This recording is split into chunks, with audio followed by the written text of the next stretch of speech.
Hello అండి. అందరికీ నమస్కారం. ఈరోజు మనం చెప్పుకోబోయే కథ పేరు 'కోడలు కాపురం'. కథ నచ్చితే తప్పకుండా లైక్ చేసి, హైప్ చేసి పాయింట్స్ ఇవ్వండి. ఇక ఆలస్యం లేకుండా కథలోకైతే వెళ్ళిపోదాం. ఉదయాన్నే కిటికీ తలుపుల సందుల గుండా లేత భానుడి కాంతిరేఖలు మెల్లగా ఇంట్లోనికి ప్రవేశిస్తున్నాయి. హాలు గోడపై వేలాడుతున్న పాత గడియారం టిక్ టిక్ అనే శబ్దం తప్ప ఇల్లంతా నిశ్శబ్దంగా ఉంది. అయితే ఆ ప్రశాంతత నిజమైంది కాదు. ఆ ఇంట్లోని 4 గోడల మధ్య అణచివేసిన భయాన్ని, నిశ్శబ్దంగా సాగుతున్న నరకాన్ని చాటి చెప్పే ఆనవాలుగా ఆ గడియారం శబ్దం వినిపిస్తుంది. వంటగదిలో కాంతమ్మ నడుం నొప్పితో తీవ్రంగా బాధపడుతుంది. ముఖంపై శ్రమ, మనసులో దిగులు స్పష్టంగా కనిపిస్తున్నాయి.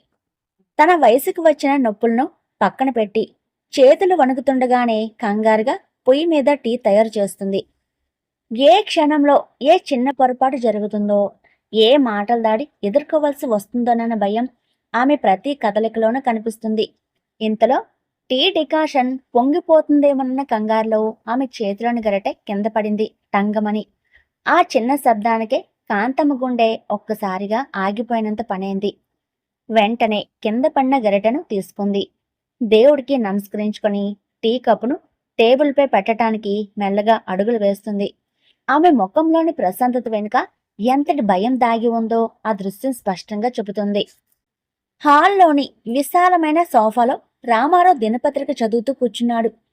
ఆయన ముఖంలో గంభీరత, కోపం ఎప్పుడు నిండే ఉంటాయి. కాంతమ్మ భయంతో వణుకుతున్న చేతులతో టీ కప్పును తీసుకొచ్చి ఆయన ముందున్న టేబుల్పై పెట్టింది. అయితే ఆమె చేతి వణుకు వల్ల టీ కొద్దిగా కప్పు దాటి టేబుల్పై చిందింది. ఆ చిన్న పొరపాటు చూడగానే రామారావు కళ్ళల్లో ఎర్రటి కోపం రగిలిపోయింది. చేతిలోని పేపర్ను కోపంగా టేబుల్పై విసిరికొడుతూ, ఎంత వయసొచ్చినా ఒక్క పని కూడా క్రమంగా చేయటం చేతకాదా? బుద్ధుందా అసలు నీకు? అని ఇల్లంతా మారుమోగేలా అరిచాడు. ఆ అరుపుకు కాంతమ్మ ఒక్కసారిగా ఉలిక్కిపడి వెనక్కి తగ్గింది. రామారావు అక్కడితో ఆగలేదు. రోజు నా జీవితాన్ని, నా ప్రశాంతతను నాశనం చేస్తున్నావు. నిన్ను పెళ్లి చేసుకుని నా జీవితం దండగైపోయింది అంటూ నిరంతరం ఆమెను మానసికంగా కృంగదీసే మాటల దాడిని కొనసాగించాడు. కాంతమ్మ మౌనంగా తలదించుకుంది. కళ్ళల్లోని నీళ్లను లోపలికే అంచుకుంటూ నిలబడిపోయింది. అదే సమయంలో కొడుకు రవి ఆఫీస్కి వెళ్లటానికి సిద్ధమై హాల్లోనికి అడుగుపెట్టాడు. తండ్రి అరుస్తున్న అరుపులు, తల్లి కళ్ళల్లో నీళ్లు అతనికి స్పష్టంగా కనిపిస్తున్నాయి. తన కళ్ళ ముందే తల్లి అంతలా అవమానపడుతుంటే అతని మనసు లోపల తీవ్రంగా కర్చివేసింది. తల్లి పడుతున్న వేదన అతనికి తెలుసు. కాని అతను ఏమీ చేయలేని పరిస్థితి. చిన్నప్పటి నుంచి తండ్రి పట్ల ఉన్న విపరీతమైన భయం, ఆయన కఠినమైన స్వభావం రవిని స్థానంలో మార్చేశాయి. తండ్రిని ఎదిరించి మాట్లాడితే ఇంట్లో ఎలాంటి గొడవ జరుగుతుందోనన్న భయం అతని కాళ్లకు అక్కడే కట్టేసింది. తన కళ్ల ముందే జరుగుతున్న అన్యాయాన్ని ఆపే ధైర్యం లేక అతను తీవ్ర మనోవేదనకు గురయ్యాడు. చివరకు తండ్రి వైపు గాని, తల్లి వైపు గాని చూడటానికి ధైర్యం సరిపోక రవి మౌనంగా తన ల్యాప్టాప్ బ్యాగ్ తీసుకుని బయటికి వెళ్ళిపోయాడు. ఒక కొడుగ్గా అమ్మను కాపాడుకోలేకపోతున్నాను అనే అపరాధ భావన అతని మనసును తొలిచేస్తూనే ఉంది. కాని భయం ముందు అతని ప్రేమ ఓడిపోయింది. కొత్తగా పెళ్ళై ఆ ఇంట్లోనికి అడుగుపెట్టిన కోడలు సుమ గది తలుపు పక్కన నిలబడి ఇదంతా నిశ్చితంగా గమనిస్తుంది. ఆమె ఆధునిక ఆలోచనలు ఉన్న ధైర్యవంతురాలు. మామగారి స్వభావంలో ఉన్న క్రూరత్వం, అత్తగారి సుదీర్ఘ మౌనం, భర్త రవిలోని భయం, ఇవన్నింటినీ ఆమె లోతుగా విశ్లేషించుకుంది. ఆ ఇంట్లో జరుగుతున్నది సాధారణ కుటుంబ కలహం కాదని సుమకు స్పష్టంగా అర్థమైంది. ఇది ఒక మహిళపై నిరంతరం సాగుతున్న మానసిక, శారీరక హింస. ప్రతి చిన్న విషయానికి అత్తయ్యను నిందించటం, ఆమె ఆత్మగౌరవాన్ని దెబ్బతీయటం మామగారికి ఒక అలవాటుగా మారిపోయిందని ఆమె గ్రహించింది. అందరూ భయపడి మౌనంగా ఉండటం వల్లే ఆయన ప్రవర్తన రోజు రోజుకు హద్దులు దాటిపోతుందని సుమ భావించింది. ఈ అన్యాయాన్ని చూస్తూ ఊరుకోవటం కూడా తప్పే. ఎలాగైనా ఈ ఇంటి వాతావరణాన్ని మార్చాలి, అత్తయ్యకు న్యాయం చేయాలి అని ఆమె మనసులోనే దృఢంగా నిశ్చయించుకుంది. మధ్యాహ్నం అయ్యేసరికి ఇల్లంతా ఒక రకమైన శ్మశాన నిశ్శబ్దం ఆవరించింది. రామారావు తన గదిలో విశ్రాంతి తీసుకుంటుండగా కాంతమ్మ తన చిన్న చీకటి గదిలో ఒంటరిగా కూర్చుంది. తన చేతులపై, ఒంటిపై గతంలో భర్త వల్ల కలిగిన పాత దెబ్బల గుర్తులను చూసుకుంటూ, మనసుపై పడిన గాయాలను తలుచుకుంటూ మౌనంగా కన్నీరు కార్చింది. ఇన్నాళ్ళు తాను అనుభవించిన నరకం, పడిన అవమానాలు ఒక్కొక్కటిగా జ్ఞాపకానికి వచ్చాయి. ఆమె గుండె భారమైంది. జీవితాంతం ఇలాగే భయపడుతూ బ్రతకాలా? నా కష్టాలను చెప్పుకోటానికి కూడా ఇంట్లో ఎవరూ లేరా అని ఆమె మనసులోనే ప్రశ్నించుకుంది. ఆమె ఏడుపు శబ్దం బయటకు రాకుండా కొంగును నోటికి అడ్డంగా పెట్టుకుని ఏడుస్తుంది. అప్పుడే సుమ మెల్లగా గది తలుపు తెరిచి లోపలికి అడుగుపెట్టింది. అత్తయ్య పడుతున్న బాధను చూసి సుమ మనసు ద్రవించింది. వెంటనే ఆమె దగ్గరికి వెళ్లి ఆప్యాయంగా పక్కన కూర్చుంది. కాంతమ్మ కళ్ళల్లోని నీళ్లను తుడుస్తూ ఆమెను ఓదార్చటం ప్రారంభించింది. సుమ అత్తయ్య 2 చేతులను తన చేతుల్లోనికి తీసుకుని ఎంతో ప్రేమగా చూసింది. అత్తయ్య, ఇన్నాళ్ళు ఈ ఆత్మగౌరవం లేని నరకాన్ని మీరు ఎందుకు మౌనంగా భరిస్తున్నారు? మీ తప్పేమీ లేనప్పుడు ఆయన మాటలను ఎందుకు సహిస్తున్నారు? అని నెమ్మదిగా కాని స్పష్టంగా ప్రశ్నించింది. కాంతమ్మ దీనంగా నిట్టూర్చింది. ఆడదాని బ్రతుకు ఇంతేనమ్మా. కొడుకు భవిష్యత్తు కోసం, కుటుంబ పరువు బయటపడకుండా ఉండటం కోసం మనం కొన్ని విషయాలను భరించక తప్పదు. ఇది నా తలరాత. దీన్ని ఎవరూ మార్చలేరు అని చెప్పింది. సమాజం ఏమనుకుంటుందోనన్న భయం, కుటుంబ పరువు అనే భావంలే ఆమెను ఇన్నాళ్లు భరించి ఉంచాయని సుమకు అర్థమైంది. సుమ అత్తయ్య కళ్ళల్లోనికి తేరిపార చూసింది. అన్యాయం చేయటం ఎంత తప్పో దాన్ని మౌనంగా భరించటం కూడా అంతే తప్పత్తయ్యా. కాంతమ్మ ఆశ్చర్యంగా సుమ వైపు చూసింది. మీరు భయపడినంతకాలం ఆయన మిమ్మల్ని వేధిస్తూనే ఉంటారు. మీ భయమే ఆయనకు బలమవుతుంది. మీరు ఎదురు తిరగనంత వరకు ఈ పరిస్థితి మారదు. సమాజం గురించి, పరువు గురించి ఆలోచించి మీ జీవితాన్ని నాశనం చేసుకోకండి. సుమ కాంతమ్మ చేతిని గట్టిగా పట్టుకుంది. మీకు తోడుగా నేనుంటానత్తయ్య. ఇకపై మిమ్మల్ని ఒక్క మాట అన్నా నేను ఊరుకోను. ఈ నరకం నుంచి మిమ్మల్ని బయటపడేసే బాధ్యత నాది. ఆ మాటలు విన్న కాంతమ్మ గుండెల్లో ఎన్నో సంవత్సరాల తర్వాత ఒక చిన్న ఆశ చిగురించింది. రాత్రి భోజన సమయానికి ఇంట్లోని సభ్యులంతా డైనింగ్ టేబుల్ దగ్గరికి వచ్చారు. రామారావు గంభీరమైన ముఖంతో వచ్చి కూర్చున్నాడు. కాంతమ్మ వణుకుతున్న చేతులతో ఆయన ప్లేట్లో భోజనం వడ్డించింది. ఇల్లంతా ఒక రకమైన ఉద్రిక్త వాతావరణం నెలకొంది. రామారావు కూరను నోట్లో పెట్టుకుని కాసేపు నమిలాడు. ఒక్కసారిగా ముఖం చిట్లించాడు. ఏంటే ఇది? వంట చేయటం వచ్చా అసలు నీకు? ఉప్పు లేదు, రుచి లేదు, పశువులు కూడా తినవు ఈ చెత్తను అంటూ గట్టిగా అరిచాడు. అంతటితో ఆగకుండా కోపంతో తన ముందున్న అన్నం ప్లేట్ను ఒక్కసారిగా నేలకేసి కొట్టాడు. ప్లేట్ ముక్కలై అన్నం కూర ఇల్లంతా చిందిపోయింది. కాంతమ్మ భయంతో వణుకుతూ గోడ కానుకొని నిలబడిపోయింది. రామారావు ఆగ్రహం అంతటితో చల్లారలేదు. ప్లేట్ విసిరి కొట్టిన తర్వాత కాంతమ్మ వైపు తీవ్రమైన కోపంతో వేగంగా అడుగులు వేశాడు.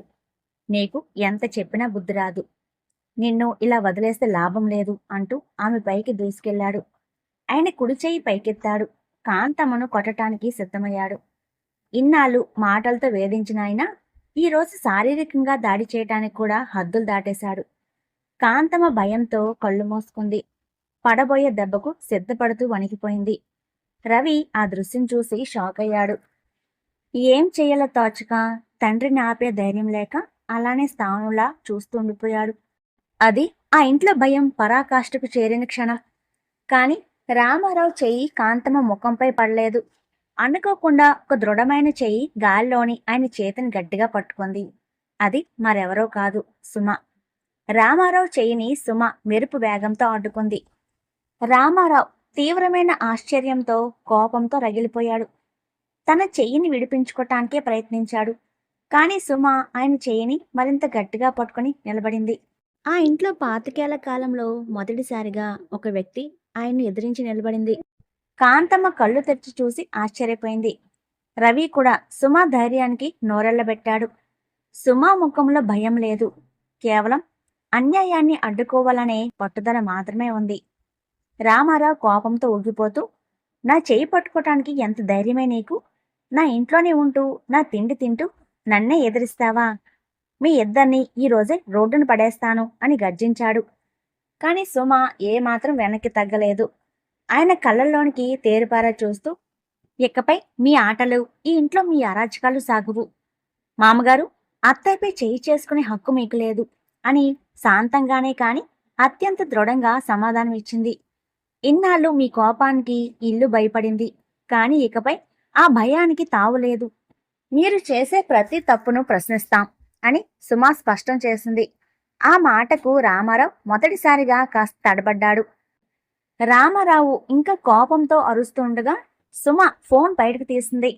ఆమె ఫోన్లో ఒక వీడియో ప్లే చేసింది.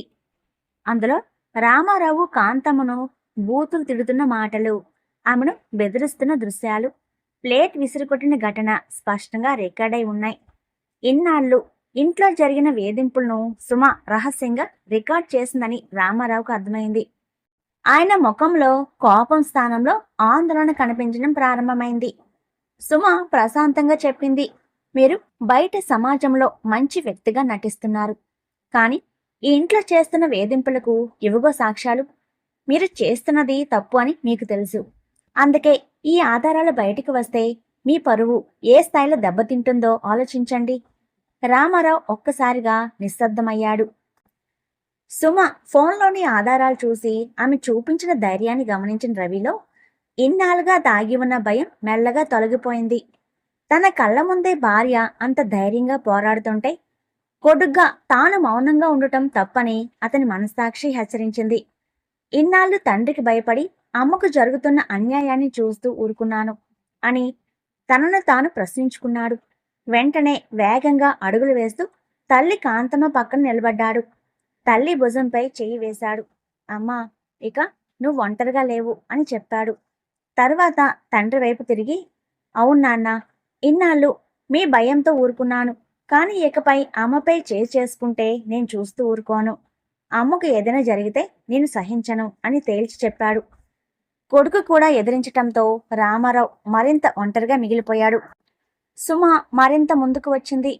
మీరు చేస్తున్న వేధింపుల గురించి ఆధారాలతో సహా మహిళా హెల్ప్ లైన్కి, స్థానిక పోలీసులకి ఇప్పటికే సమాచారం ఇచ్చాను అని చెప్పింది.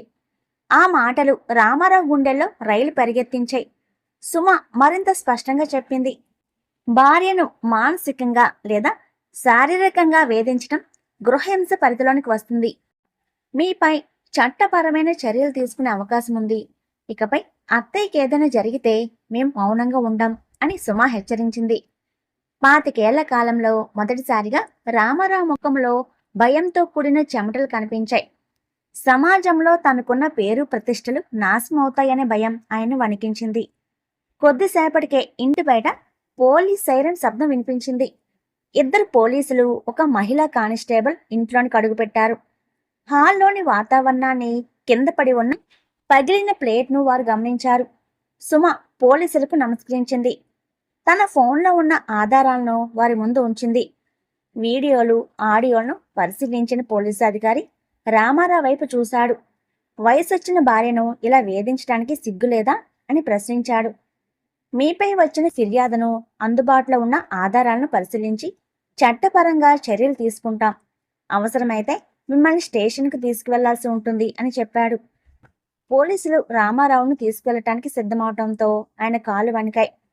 సమాజంలో, బంధువుల్లో తన పరువు మట్టి పాలవుతుందని ఆయనకు స్పష్టంగా అర్థమైంది.